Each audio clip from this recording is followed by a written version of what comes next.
जी हाँ, अब तक तो आप लोगों को पता चल गया होगा कि sir pharmacy counselling of India ने आज की दिनांक में एक एग्जिट एग्जाम को लेकर नया नोटिस निकाला है, जिसमें कि मोटे तौर पे हमें क्लियर हो गया है कि सर आगे का नेक्स्ट स्टेप क्या रहेगा। मतलब कि अब हमें कैसे रजिस्ट्रेशन करवाना है, इसको लेकर काफी सवाल है स्टूडेंट को। तो इस वीडियो लेक्चर में हम कंप्लीट बात करेंगे कि इस एफिडेविट को आपको कैसे भरना है और किस हिसाब से सेंड करना है, कैसे अप्लाई करना रहेगा।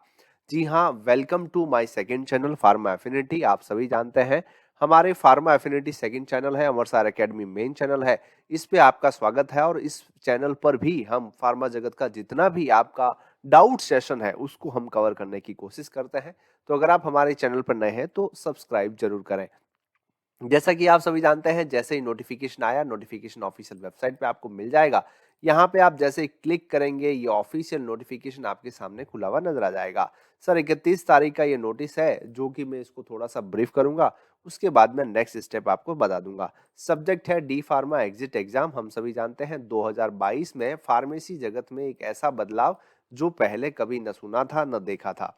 अब बात आती है सर, ये नोटिफिकेशन सभी registered pharmacy, state pharmacy counselling जो है गवर्नमेंट को है, और जितने भी फार्मेसी के कॉलेज है उन सभी को है। सर क्या नोटिस है? तो यहाँ पे हम सभी जानते हैं भाई, सीधी सी बात है, एग्जिट एग्जाम 3 पेपर होंगे, फला फला होगा, 6,000 रुपये फीस लगेगी। इसको लेकर काफी प्रोटेस्ट हुआ और बात वाकई में सही थी स्टूडेंट की। तो यहाँ पे पीसीआई अब चाह रहा है कि 3 की जगह 1 पेपर हो। ये हमने वापस चीज जो है अप्लाई करने को तैयार है। बट ऐसे ही किसी के सोचने से चीज बदलती नहीं है।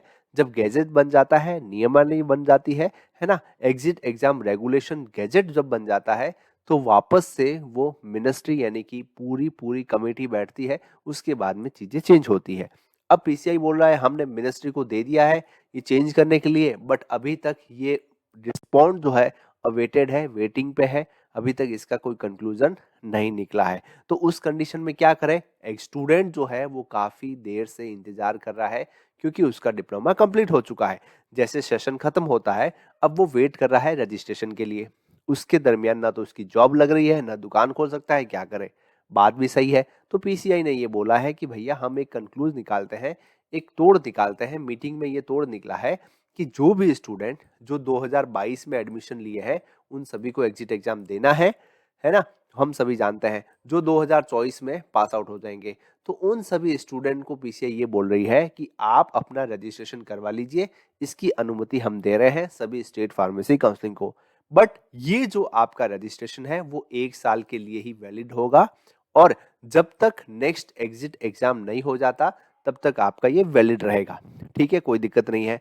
अब जब आप इसको रिन्यू कराएंगे, तब आपकी स्टेट फार्मेसी काउंसलिंग चेक करेगी कि ये पर्सन जो है वो एग्जिट एग्जाम दे चुका है या फिर नहीं दे चुका है। कहने का मतलब यही है। काफी स्टूडेंट बोल रहे हैं सर अब नहीं होगा क्या एग्जिट एग्जाम? भैया ऐसा नहीं लिखा हुआ है यहाँ पे, एग्जाम तो होके ही रहेगा। एग्जाम तो होगा, अकॉर्डिंग टू पीसीआई एग्जाम तो होगा। बट अभी के लिए जब चीजें जो है वो सिस्टम में फंस गई है, तो उसका कंक्लूजन हमने ये निकाला है कि स्टूडेंट जो है हमें एक एफिडेविट दे, है ना, लिख के दे, शपथ पत्र लिख के दे। शपथ पत्र में ये लिखे कि भैया रजिस्ट्रेशन करके, कि भैया हम जो है वो अपना रजिस्ट्रेशन करवाना चाहते हैं, और 1 साल के लिए वैलिड रहेगा जब तक एग्जिट एग्जाम नहीं होगा। और जब भी एग्जिट एग्जाम होगा, मैं एग्जिट एग्जाम पास करके मेरा रजिस्ट्रेशन कंटिन्यू करूंगा। ठीक है जी। ये था नोटिफिकेशन जिसको हमने समझ लिया है। नेक्स्ट आती है बात, सीधी सीधी ये है कि सर एफिडेविट का लेकर क्या प्रोसेस रहेगा। तो देखिए सिंपल सा यहाँ पे क्या लिखा हुआ है कि यहाँ पे देखिए टू क्या लिखा हुआ है, to take an affidavit from student, है ना। किससे, किसको बोल रहे हैं? ये रजिस्ट्रेशन फॉर रजिस्टर्ड जितने भी है रजिस्ट्रार स्टेट फार्मेसी काउंसलिंग का, फॉर 1 ईयर के लिए एफिडेविट लेना है आपको। जैसे ही आप अपना रजिस्ट्रेशन प्रोसेस करेंगे, तो उससे पहले आपको एक एफिडेविट देना पड़ेगा, या फिर आपकी फार्मेसी काउंसलिंग आपसे एक एफिडेविट लेगी, शपथ पत्र लेगी। क्या शपथ पत्र? कि भाई यहाँ पे आप लिख के तो दो कि भाई 1 साल तक ये वैलिड है, तो हमारा रजिस्ट्रेशन अभी करवा लो। जब भी एग्जिट एग्जाम होगा मैं दे दूंगा, और पास करके मैं अपना कंटिन्यू करवाऊंगा। तो यही आपको अपने रजिस्ट्रार को लिखना है, अपना नाम लिखना है। ठीक है, एक प्लेन पेपर्स पे यहाँ पे निकालना है, जिसमें कि आपको प्रॉपर वे में शपथ पत्र जैसे हम टाइप करवाते हैं उस हिसाब से आपको एज वगैरह सब कुछ लिखनी है। फिर यहाँ पे ये लिखना है, I confirm that admitted the institute, आपका इंस्टीट्यूट का नाम लिखना है। डी फार्मा मैंने 2022-23 में एडमिशन लिया जो कि चॉइस में कंप्लीट हो गया है, और acknowledgement exit exam has not yet been conduct, अभी तक एग्जिट एग्जाम नहीं हुआ है। I have not appear in this sem, क्योंकि मैं अभी अपेयर नहीं हो पाया। तो request to register certificate to issue, मेरा रजिस्ट्रेशन जो है वो इशू करें फॉर एक ईयर के लिए, 1 ईयर के लिए, जब तक एग्जिट एग्जाम नहीं हो पाता। तो जब तक मैं, ये देखिए क्या लिखा, अंडरटेकिंग आपको देनी है, ठीक है। अंडरटेकिंग यहाँ पे क्या लिखा हुआ है, that the registration certificate shall be renew unless the I have successfully clear, मतलब जब तक मैं एग्जिट एग्जाम नहीं क्लियर कर लाता तब तक मेरा रिन्यू नहीं होगा।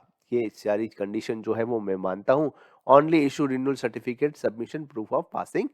रिन्यू कभी होगा, देखिए हम सभी जानते हैं, जैसे हम रजिस्ट्रेशन करवाते हैं, वो रजिस्ट्रेशन शुरुआत के 1 साल के लिए होता है, फिर हमको हर साल, हर 5 साल, जैसा भी आप चाहें उसको रिन्यू कराना पड़ता है। तो रिन्यू उसी कंडीशन में होगा जिस स्टूडेंट के एग्जिट एग्जाम दे रखा है, ठीक है। फर्दर आई कंफर्म कि भाई मैं एग्जिट एग्जाम क्लियर करके एग्जाम दूंगा।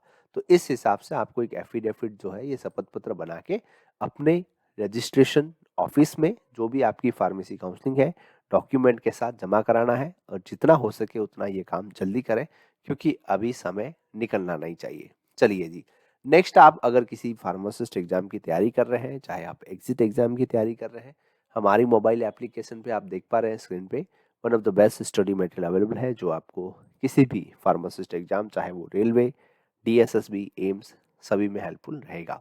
यहाँ पे आप देख पा रहे हैं जिसमें कि आपको study material, exit exam, question bank, सब कुछ अवेलेबल है।